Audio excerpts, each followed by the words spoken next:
നക്ഷത്രങ്ങൾ, planets, galaxies, black holes ഇങ്ങനെയൊക്കെയുള്ള കാര്യങ്ങൾ നിങ്ങളെ എക്സൈറ്റ് ചെയ്യാറുണ്ടോ?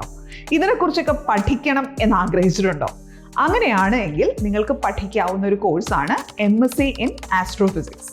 BSc ലെവലിലും ആസ്ട്രോഫിസിക്സ് പ്രൊവൈഡ് ചെയ്യുന്ന സ്ഥാപനങ്ങളുണ്ട്. പക്ഷെ ഞാൻ അഡ്വൈസ് ചെയ്യുക, നിങ്ങൾ ബാച്ചിലേഴ്സിലെ കുറച്ച് ജനറിക്കായി ആഴത്തിൽ ഫിസിക്സ് എന്ന സബ്ജക്റ്റ് പഠിച്ചിട്ട് മാസ്റ്റേഴ്സിന് ഇത് എടുക്കുന്നതായിരിക്കും നല്ലത്. അത് അല്ലാതെ തന്നെ നിങ്ങൾക്ക് ബാച്ചിലർ ലെവലിൽ ഇതിലേക്ക് പോകാനുള്ള നല്ലൊരു കോൺഫിഡൻസും കപ്പാസിറ്റിയും ഒക്കെ ഉണ്ട് എങ്കിൽ there's nothing wrong in going ahead. പിന്നെ ബാച്ചിലർ ലെവലിൽ ഇതിന് സ്ഥാപനങ്ങൾ വളരെ കുറവാണ് കേട്ടോ. നമ്മൾ വേൾഡ് വൈഡ് ആയിട്ട് നോക്കിയാൽ പോലും നമുക്ക് വളരെ കുറച്ച് സ്ഥാപനങ്ങളിൽ മാത്രമേ ബാച്ചിലേഴ്സ് അവൈലബിൾ ആയിട്ടുള്ളൂ. സോ മാസ്റ്റേഴ്സ് നിങ്ങൾക്ക് ചെയ്യാം. BSc ഫിസിക്സ് ചെയ്താലും you can do an MSc in astrophysics and you can work with ഈ സ്പേസ് ഒബ്സർവേറ്ററീസ്, അതുപോലെ സ്പേസ് ഏജൻസീസ്, പിന്നെ അക്കാഡമിക് ഏരിയയിൽ വർക്ക് ചെയ്യണം എന്ന് ആഗ്രഹിക്കുന്നവർക്ക് അങ്ങനെ പോകാം. റിസർച്ചിലേക്ക് എൻട്രി ചെയ്യണമെന്നുള്ളവർക്ക് അങ്ങനെ പോകാം. Keep going. Happy learning.